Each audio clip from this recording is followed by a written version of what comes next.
I spent the first, I'm going to say at least 25 years of my life being the most rampant people pleaser that I think could ever exist and walk on this earth. As I grew through my leadership roles, grew through work, I came to learn very abruptly that those of us who are just going through life people pleasing, avoiding all the difficult conversations, all the conflict, it is, yes, it's a protection mechanism, but it can also be quite manipulative. And I think some of the nicest, and when I say nice, as I'm referring to the word nice throughout this episode, I mean keep the peace. I mean avoid the conflict. Nice, they're going to give you the compliment. They're going to be lovely. Everything's going to feel comfortable and you're going to win the approval in the moment if you're being nice. Some of the nicest people that I have ever worked with and even being friends with, those people can be the most manipulative. And I think I have accidentally been there too. I've accidentally been that person who I'm being so nice, avoiding all the conflict, avoiding saying the hard thing, that I forget to be kind.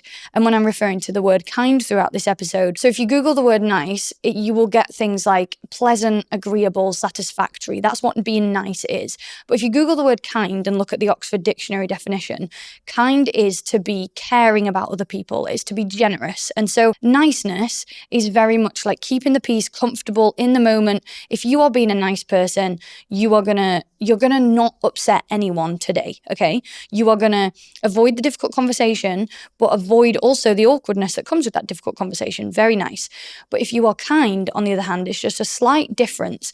Being kind is being generous, being helpful, caring about other people, and therefore saying the thing that needs to be heard, saying the thing that needs to be said. And I think, like I say, this niceness, this people-pleasing concept just ruled my life for the first 25 years. And it was only through leadership at work I started to see how having these difficult conversations with people, even when they're awkward, even when they might upset people in the moment, was the only way that I could accelerate my career, but also start living true to who I really was. And so today we're going to discuss all the aspects of nice versus kind, why we have to stop being nice and start being kind, and how that really impacts us inside work and outside of work. But also to take it a little bit deeper in that it's not just a case of stop being nice and start being kind. Being nice can actually, especially doing it after, I would say, the age of 24, 25, can be a bit manipulative. When we avoid saying the thing and avoid the conflict, it can potentially be manipulative because you are trying to manipulate the view that someone else has of you. And it's not always the best road to choose in life. So we're going to discuss all of that today. But welcome back to the boardroom, guys. We are well into this podcast now. It's been an absolute journey, kind of getting used to building this, getting used to creating it, talking in this way, having the option, as I mentioned in the beginning, one of the big reasons for me starting this podcast was just the ability to have depth, because you will have seen most of my work through social media, but that social media is 60 to 90 second video at best. And so what I really wanted to do here is have the ability to discuss some of these topics just in a lot more depth. And if you've followed me for any amount of time, you will have heard me say stop being nice and start being kind. But I have never really gone into depth on that. I've never really kind of explored all the facets of that. And so the place I really want to start is a conversation. One of the most difficult conversations I've ever had to have in my leadership career was I had to tell someone they had bad body odor. And the reason that conversation was so hard, I mean, you will know, if you've ever had a friend who has body odor, someone at work, the idea of telling someone that feels awful. You don't want to hurt their feelings. You don't want to upset them. You don't want to broach the elephant in the room. It feels awful to even consider saying it. However, when you're in a team, so at this point we had I want to say there was maybe 10, 12 people of us in that team. And I was the ops director already at that point. So very much responsible for the people in the room. And this person was about to become a manager. So he was, we'd all come back in after COVID and he was about to build out his team and become a manager. And I knew that if his team members came into work and experienced the same thing that I was, which was the body odor, it would potentially diminish the respect that he had. It would potentially upset those team members. They would have to maybe have that awkward conversation, or they would be going home talking about it. So I had a decision to make. Be nice, don't say anything, don't upset him, don't hurt the peace. You know this is going to be an upsetting conversation, an upsetting thing for someone to hear. Or have the courage, have the guts to lean into that awkwardness, knowing that this is something that that person needs to hear in order to like grow, in order to, I guess, just get over that thing that they have. And probably no one's ever told them before, which makes me really sad. So I had the conversation. I literally just messaged him on Slack and was like, can you just come and meet me in the kitchen quickly for a short conversation? Met him and I said, look, this is going to be a tough one to say out loud, but I wanted you to know that you do have bad body odor. And that was it. And I just said it. I just ripped off the plaster, said it out loud. And in the moment, he was really upset. He was embarrassed. He was definitely a bit angry at me. Like I remember him being a bit like emotionally triggered and sort of angry, almost blaming me a little bit and questioning. And that's all okay. That's all okay. And you will recognize, if you've ever had a difficult conversation with anyone, friends, people in your team, told them something that you know is going to help them in the long run, but is hurtful in that moment, you will know that in that moment, some of that frustration and anger is going to come out at you because you are the messenger. And you just have to get so comfortable knowing that that's okay and it won't last forever. And it's okay that they feel those anger, frustration, whatever, embarrassment. And you're going to have to kind of hold space for some of that. But knowing that in the long term, not only are you helping to grow that person, helping them to get through something, you also will build respect. Like we all have that friend who is slightly too honest, who will say the thing that no one else is willing to say. We respect them, generally respect them so much because we know where we stand with them. Okay, every now and again, something they say may cut a little deep, twist the knife a bit. But in general, we respect them so much more because we know that they're not hiding anything. And then the conclusion to that conversation as well was he went home that evening, literally messaged me the next day, came into work, messaged me and was like, Heather, we've sorted it out. It just so happens that I think him and his partner were washing their clothes and drying their clothes in a part of the house that was smelly. So it wasn't even actually body odor. I think it was something to do with the way they were washing their clothes.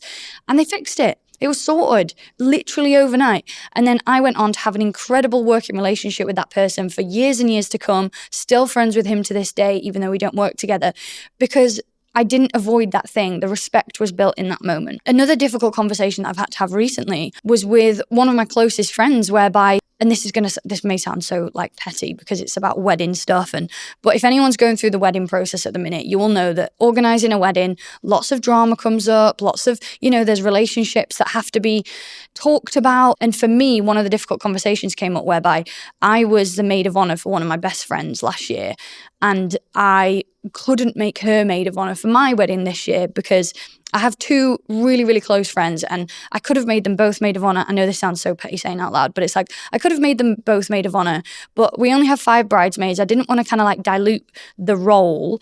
And I wanted my maid of honor, who is my best friend, Hannah, I wanted that role for her to know how special she is, know how much she means to me. And so I had to kind of text one of my other friends who potentially had some expectation around being maid of honor and just say, I love you, but I'm gonna just have one maid of honor. And she was so good about it. And I ruminated over that conversation for about 5 days. Should I say something? I don't want to leave her in the dark. Should I just make her maid of honor? I still want her to know how loved she is, because it didn't ruin my relationship with her. It wasn't supposed to be, like, I love this person more than you. I just really only wanted one maid of honor, and I'd kind of made that decision. And if you're going through the wedding process, you will know it's very easy to make people-pleasing decisions because there are so many people, family, friends, who want a say, who have an opinion, who make judgment. And it is so easy to fall into, oh, I'll just do this because it'll make that person happy. You really, really have to, because weddings are so expensive, so time-consuming, and so important. Like, it's such a special day that you have to make decisions based on what you and your partner want and what's best for the both of you. And so I sent her that text. We had the conversation about it, and she was fucking brilliant, as I knew she would be, because she's an amazing friend. She was like, Heather, I'm grateful you told me, but honestly, I respect it. And she was also still my bridesmaid, so it was still like a really special ask as well for her to be one of my bridesmaids. And I ruminated over that conversation for days and days. Do I send the message? How do I speak to her? How do I say it? Do I even tell her? And I'm so glad I did, because now we're 3 months out from the wedding. This happened like a year ago.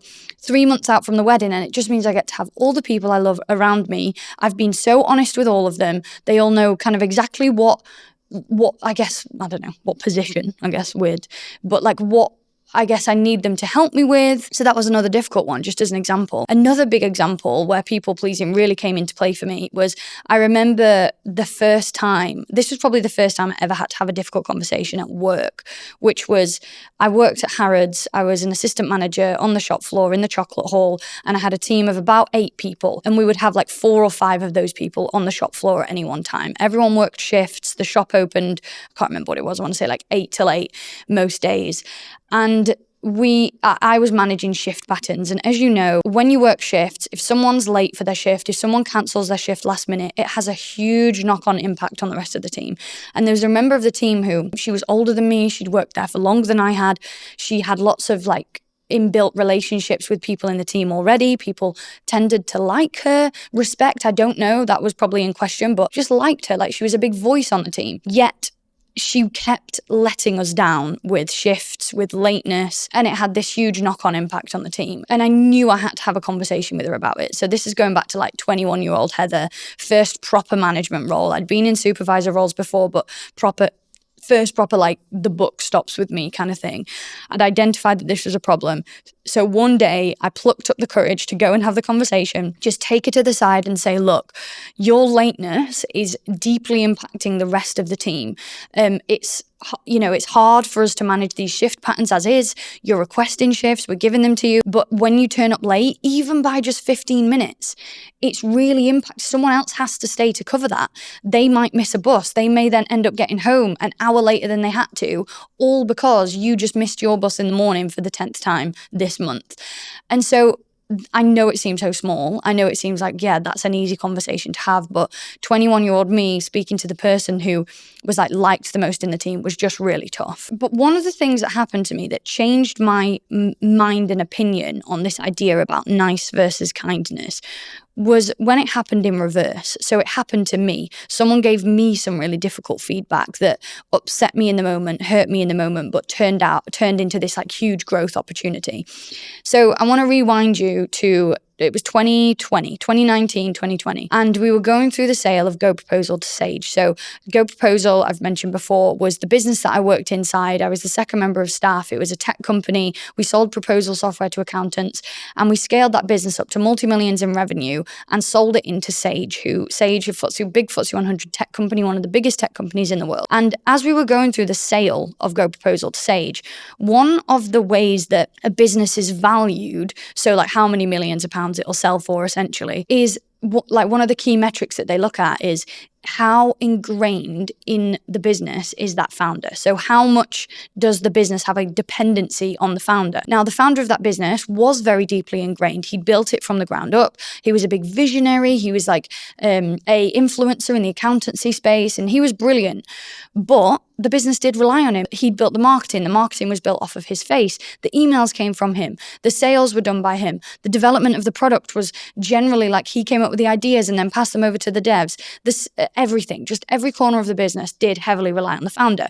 So this is where, at this point, the ops director role came in to Go Proposal. That's where the opportunity came from, because we needed someone to systemize the business, to essentially systemize and remove every single aspect of the business away from the founder and put it back in the hands of the team to delegate, to systemize, to automate. And so that's where I got the role, and I went through that process, spent about 12 months going through the process of systemizing this business from the inside out, which is why, like, when I talk about being an ops nerd, this is what I mean. And this is why I think we've been able to build so much with Custard, which is obviously our new SaaS tech platform for managers, for AI intelligence inside your culture, also with Fresh Leadership World. And we've got a team of 3. We have a team of 3 people. Obviously, we have brilliant like functions of the business that we outsource, but ultimately we are able to be very lean because we systemize everything. So anyway, I'm getting off track. So fast forward about a year, we're going through this process of systemizing the business. We're about to sell it. And when we get to these last sales conversations whereby we're stood in boardrooms, selling the business, selling Go Proposal into Sage, it has to be me that does a lot of the presenting, because if it was the founder that did it, again, it would show that the founder was, the key dependency inside the business. So it had to be me that did these presentations. There was one day we'd gone, so Sage's headquarters in London is at the top of the Shard. They may have moved now, but I believe they were at the top of the Shard at the time, 17th floor. And they had one of the big fancy boardrooms. Like, you could see all of London, incredibly beautiful. There was about 25 people seated in this boardroom. And we went in to do the presentation, me and the founder. I stood up, delivered this presentation. I'd been so nervous to do it. Like, this is multi tens of millions of pounds, this deal. I had practiced 1,000,001 times the night before.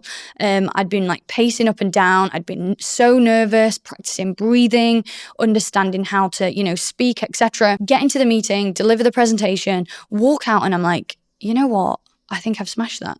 I think I did a really good job. The founder pulls me to the side and says, Heather, I just need to give you some feedback. I'm like, here we fucking go.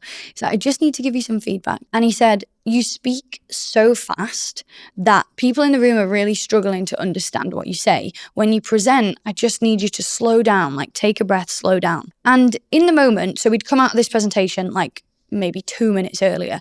In the moment, I was embarrassed. I was a bit annoyed. I was a bit like, I'm selling your fucking business, mate. Like, how dare you give me this feedback? Like, just let me kind of live in this ego moment, celebration moment. But I processed it, went back to the hotel room that evening and kind of started to look at how to slow down my talking. I started watching YouTube videos about, how to present, how to slow down my talking, how to give a great public speech, and eventually started listening to podcasts about how to get better at that process, all off the back of this feedback. If you ask a therapist why you speak so fast, a therapist will tell you it's because you think you're boring people. So you speed through as much as you can. You just speak as fast as possible because you think no one could possibly want to hear what I have to say. So you talk as fast as possible, try and get it over as quickly as possible. And you don't have confidence in your own voice, essentially. You think you're boring people, you don't have that confidence in your voice. So I went on this journey of finding confidence in my voice, just watching YouTube videos, practicing. I used to go to an organization called Toastmasters. It's a global organization, completely free, non-profit. You go and you stand in a room with anywhere from like 10 to 20 people and you do a 5-minute pitch and you practice your public speaking in front of people. And you all compliment each other, give each other feedback, help each other, and it also just helps you practice. I went to a conference and did a talk at a conference, still terrified, nervous, fearful, but did it and practiced it and had the courage to do it and practice my cadence. Fast forward to today. My voice is my entire career, whether it's, social media, this podcast that you're listening to. I've just been to the Cayman Islands to do a talk on a stage at a conference, been paid, all expenses paid, and paid a big old fee to stand on a stage and speak in front of hundreds of people, all because I found that confidence in my own voice, because I had the courage to 3 years ago start posting videos on TikTok. And I just look back at that moment when I got the feedback from that founder outside that room. And I think if I hadn't have heard it in that moment, even when it upset me, even when it made me embarrassed and angry, there is a potential that I would have never gone on that journey of finding the confidence in my own voice. And one of the big reasons why I started posting on TikTok in the first place was because when we moved into Sage, I got asked by the learning and development director inside Sage to run leadership workshops for our aspiring managers because I was just having all these wins in leadership. There is a potential that when opportunities came across my desk in, 2022, whenever it was, that if I could have said no, maybe I wasn't ready for it. Maybe I didn't have the confidence to do those workshops. They sent me all over the world to run these training workshops internally. And all these moments of feedback is such a gift for human beings. It hurts. It's a real stab to the ego. It really hurts us, but it's such a gift. And I think when I got to see that the other way around and understand how impactful it is to be told something, because you can look at that founder, you can look at the person who gives you the feedback and think, what a twat, how annoying, how frustrating, blame them, that's not me. Or you can take a bit of ownership for it and go, you know what, that person's gone out of their way to tell me the thing that no one else dare tell me. They've gone out of the way, they've put their awkwardness to the side and said, I am going to tell you this thing that I think you really need to hear in order to grow. And now why are we not seeking it? Like looking for that feedback all the time. Like I am now someone who is so obsessed with this feedback. We have our one-on-ones this week with the team. And in that one-on-one, I always ask, if there's one thing you could change about the way I manage you, what would it be? If there's one thing you could change about the team culture, what would it be? Because I'm constantly, feedback is such a gift that you actually can't expect people to give it to you. You have to go and find it. If you really want to grow and learn, you have to go and find it. And I've learned this like really hard now as a business owner, in that it's so easy to avoid getting feedback on your services, on your product. The first time we ran Fresh Start, I avoided any negativity. I was like, let's get the testimonials, let's get the good stories, the positive stuff, without realizing actually, 5% of each cohort may have things that they could say that would really help you improve it for the next cohort, that would make it 5 times more successful next time. And it wasn't until the cohort 2 and 3 where I started to say, actually, we need to hear the hard stuff as well. And it's tough because I've put so much effort and love and energy into building this thing inside Fresh Start, which is our 6-week course for 6-week boot camp for new managers, by the way. I've put so much love and energy into this thing that I don't want to hear the bad things. I don't want to hear if anyone's unhappy with it, because you should be happy because I built it. That's just not the case. And so we now go looking for feedback. Every time I run workshops with teams, I'm like, tell me everything. I can take it. I want to hear the good stuff. I want to hear the bad stuff, the ugly stuff. I can take it. And it feels hard. When you first get that email, I got one recently. I ran workshops with this incredible business in Australia, and I asked them for feedback afterwards. And I was like, look, I can take it. And it was quite a new format for me, because the way that they ran was the team were all sat around a table together and I was delivering it remotely. So I was like, look, give me any feedback on the format, what worked well, what didn't. And he sent me a list of 10 bullet points. Most of them really great. Most of it really good feedback, talking about how like me telling stories really helped people connect, blah, blah, blah. But inside those 10 bullet points was also the feedback that when the format is delivering one person on Zoom to lots of people in a room, it can feel quite jarring, because obviously if I'm saying, has anyone got any questions? Everyone in that room's looking around each other thinking, is that person going to ask? Is that person going to ask? And when you have it on Zoom where you've got like individuals sat on their own at their own laptop, we can use the chat function. People can put their hand up using those functions. All good. When you're in a physical room with people can just put their hand up. People can like understand and read the energy of the room. All good. But when you mix the two, something gets a little bit jarring. And that was such good feedback, because now I know that if ever I run workshops remotely again, I just make sure that we have a way of either splitting those people up or I go to them, whatever. But all this feedback just helps us move forward. As a business owner, we cannot avoid it. As a leader, we cannot avoid it. It hurts in the moment, it stings in the moment, but we need to know it in order to grow. But I want to hear from you. Comment wherever you're listening to this. There's a comment function. Comment on this episode and let me know, what is the hardest conversation that you've ever had to have, or what conversation are you avoiding? Because we can talk about them in the next episode. Don't use names, keep it anonymous. But we can talk about them in the next episode. Like, what conversations are you finding really tough? And then something else that I really want to broach here is this idea that I recently explored on a Substack post of mine, which is people pleasing, is niceness just manipulation in disguise? And I think before the age of, and I always like to think of 24, 25 as when my prefrontal cortex fully developed. So I kind of like any mistakes that I made before the age of like 24, 25, I kind of just write them off as like, we're just growing up. We've got a lot of growing up to do. But everything after that, it's not that we can't make mistakes, of course. It's just more, now I know if I don't have a difficult conversation, I'm not avoiding it just because of society and maybe safety and pressure. I am making a conscious choice to avoid that conversation. I'm making a conscious choice for comfort. Therefore, is this concept of niceness actually just manipulation? This is rife in the bigger the organization gets, and you start to get the cliques and you start to get the silos. People who are really nice to your face, really nice to you on meetings, thank you for pulling that together. Thank you for doing that. Yeah, everything's fine. No worries if not. Everything's all good. Yet then go behind your back and we'll be like, oh, I didn't think that standard of work was up to par. I thought they were really negative. I thought they brought a bad energy today, causing drama behind the scenes. Yet never having that difficult conversation with you to your face. We can disguise it as niceness because that person's complimenting us in person. We can say, oh, they're really nice, they're really lovely, maybe they're just a bit shy. Or we can actually call it what I believe it is, which is it's manipulative.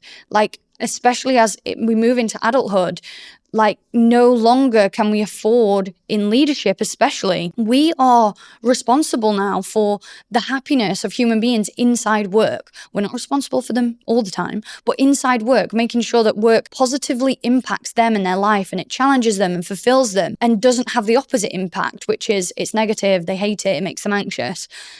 We can only do that if we stop avoiding these difficult conversations. And so the question I want you to ask yourself, it's a tough question to answer, but this is one I have had to really unpack recently, is my people pleasing, is it actually is it actually because I'm just too nice?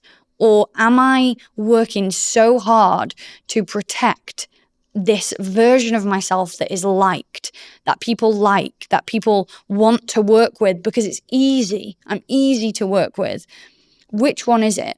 Because when the longer we keep avoiding this conflict, it's hurting no one but you. It's hurting no one's career but yours. It's hurting no one's happiness ultimately than yours, because those people will eventually find the things out. They will get that feedback, but it'll come from somewhere else. That person who had body odor, that wouldn't have been ignored for much longer. Someone else would have told him. He would have found out in a different way, but maybe not in a way that was as kind as I could do it. Maybe not in a way that was as respectful as I could do it. Maybe his new team member would have come in and, just lost a bit of respect for him because of that problem, because of that issue. And he would have found out that way. I don't know. And it could have damaged his career. But it's like, I have to ask myself this question all the time. Am I truly doing this because I'm just being nice and avoiding conflict? Or am I doing it because I just want to I want to be liked? I want to be liked by everyone. Being liked and being respected are two totally different things. I had bosses in my life who I actually found a bit annoying and frustrating, but I massively respected them because they would tell me what I needed to hear. They would ask me the hard questions. They would challenge me. They would push me. They would always be respectful. They weren't necessarily arseholes. Like, there's a difference. There is a point where someone can just be cruel, and you will come across those people. And I think it's very easy to make that distinction, because you know when that feedback isn't coming from a good place. You know when that message, is just someone acting out of their own fear and frustration. And therefore, you'll know when to not take that on. But the majority of the time, if someone goes out of their way to give you that feedback at work, I'm just grateful for it. And so I've had many bosses who, they annoy me. I don't necessarily like them because I'm frustrated by them on a regular basis because they hold me to really high standards, but I respect them. And wouldn't you rather be that? Like, wouldn't you rather be that boss to someone else? We're not here to just make best friends with everyone. We're here to challenge, fulfill, build respect, grow people. If you have a team member that's in your team, this is the way I see it. If I have someone that's in my team for, let's say, 2 to 3 years, I think that's the average career span these days anyway. If I have the honor of having someone brilliant with me for 3 years, my mission while they're with me is just to grow them and fulfill them and challenge them as much as possible. So wherever they go next, whatever career they pursue, if they stay in my business or go elsewhere, they just leave better. They leave more supported, less anxious, more skilled, feeling more confident in themselves, a better version of themselves. That's it. And that doesn't come with them liking you all the time. I'm sorry. You can't be liked all the time in order to do that. So stop being nice and start being kind today, is what I would say. What difficult conversation do you need to go and have? What conversation are you avoiding? Friend, family, person at work. It all fits in together. It all becomes one. And I would also say, know what hills you want to die on. There are some hills that aren't worth dying on. There are some pieces of feedback that are so far gone. And I would not say with your team. Sometimes this is with family. I will say this. Sometimes with family, there are some things that are so far gone that it's almost like I'm going to protect my peace here. But know where your boundaries lie. Know where your standards are. Like, hold those high standards for yourself and other people around you. Expect nothing but the best from yourself. And yeah, go and have that difficult conversation today. Now, this podcast isn't sponsored by anyone external because it is very new, but it is going to be sponsored technically by Custard, which is our new product. So Custard is a manager intelligence platform that we have built. We've built it with professional class AI. So this is not a vibe coded product. It has been built with very kind of strict, strong data regulations in place. So what Custard will do is survey your team as a pulse survey. We are fighting against those crappy annual surveys that literally no one uses and it's hard to even get the team to fill them out. And it's even harder to actually use that data because it's so out of date and so big. So we use weekly pulse surveys, super quick for the team, literally takes the team like less than 30 seconds to fill out the answers. You then, as a manager, get a full dashboard of data, full dashboard, understanding how your team feel. But then, and this is the most important part, that we do not even have competitors in this space because what we've built is so brilliant. We use AI mixed with all of my resources, everything I have ever built. So all of my YouTube videos, Substack articles, Fresh Start, all of the resources and leadership workshops that I have ever built to give you exact practical actions, you as the manager, to tell you exactly what to do about it. So to take how your team are feeling and the actions that you need to take to improve the culture inside your team, to level them up, to become a better leader. A lot of it will be around having these difficult conversations. And so go and start a free trial of Custard today. It's completely free to get started. You can use it as an individual manager or you can use it across the business. We have some great bundles if you bring all of your managers in and level all the leadership team up at the same time across the business, improve the culture. So as a podcast listener, we always have very sneaky special offers on because we disguise these offers in the podcast because we know that you are our most, the audience that we're most grateful for. So thank you for making it all the way here. So go to the show notes. There will be a link in the description where you can claim whatever podcast offer we've got on. We've always got great ones on. So go to the link in the description right now and I'd love to see you inside Custard. Other than that, I think the only other question I want to ask you is, this is the first episode where we've brought in more plants. We've got more plants. So if you're watching the video version of this, just tell me, is this too many plants? I kind of like the jungle vibes, but just tell me, is it too many plants? Do we need more plants? What do you think? This podcast is still relatively new, but we are going nowhere. We plan to keep going because it's just so much fun and so helpful. And we know that this is the kind of education that, I need it. It's therapy for me. But we are still figuring out the set. We're just making small changes each week. So tell me what you think. Any feedback is very much valuable. And please subscribe. Please review us. That is so helpful as a new podcast. You can click whether you're on Spotify, Apple, Amazon, YouTube. Click like, click subscribe, and leave us a review because, again, all helpful. In talking about feedback, it's all helpful. Okay, thank you. I'll see you next week.